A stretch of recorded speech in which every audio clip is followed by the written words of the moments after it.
রোজা যাবো, তরমুজের দাম কমবো। যার তৌফিকে আছে সে খাইবে, যার ভাগ্যে নাই সে খাইতে পারবো না।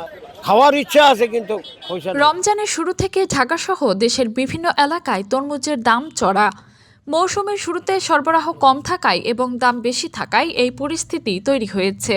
বাজারে প্রতি কেজি তরমুজ বিক্রি হচ্ছে ৮০ থেকে ১০০ টাকায়। ফলে মধ্যবিত্ত এবং নিম্নবিত্ত পরিবারগুলোর সাধ্যের বাইরে চলে গেছে মৌসুমি ফল তরমুজ। ক্রেতারা বলছেন তরমুজের দাম এত বেশি যে তাদের নাগালের বাইরে। বাজারে আগাম তরমুজের আমদানি থাকলেও দাম অনেক বেশি। যেখানে প্রতি কেজি তরমুজ ৩০ থেকে ৪০ টাকায় কেনা যেত, সে তরমুজ কিনতে গুনতে হয় ৮০ থেকে ১০০ টাকা। গত বছর তো কমে কিনা গেছে ৬০ টাকা ৫০ টাকা, এবার তো ৮০ টাকা ৭০ টাকা। তরমুজ তো কেজিতে বেচার কথা না, কিন্তু এখানে মার্কেটে তো এসে দেখি সব কেজি।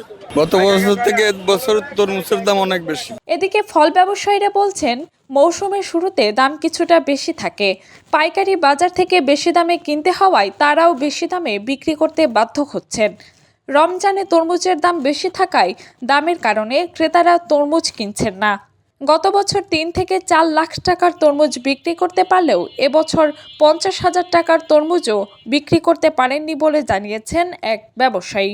বছর তো ভাই ২ লাখ ১.৫ লাখ টাকা করে তরমুজ বেচছে, এবছর ৫০,০০০ টাকা বেচতে হয় না। সকাল থেকে এই পর্যন্ত বেচছে আবার ৮,৫০০ টাকা। মানে এবছর একবার করুণ অবস্থা, তরমুজের দাম বেশি থাকার কারণে পাবলিক খাচ্ছে না। তরমুজ তো ৮০ টাকা ৭০ টাকা কেজি নিচে অন্তরে দাম হয় নাই। আর গেছে বছর এই রমজানে ৪০ টাকা কেজি বিক্রি করছি। এখন আপনার আড়তে কেজি ছাড়া বিক্রি করতেছে না। আপনার বাংলাদেশ প্রধানমন্ত্রীরা বলবো যে এই ভোক্তা অধিকারকে পাঠাইয়া প্রত্যেক কটা আড়তে গ্রাম অঞ্চলে আপনার কেজি ছাড়া যারা পিস বিক্রি করতে পারে। তরমুজের দাম নিয়ে আপনার কি অভিজ্ঞতা এবং বাজার মূল্য নিয়ন্ত্রণে সরকারের কি পদক্ষেপ নেওয়া উচিত বলে আপনি মনে করেন, জানান আমাদের কমেন্ট বক্সে। কাজী মিম, আপন দেশ, ঢাকা।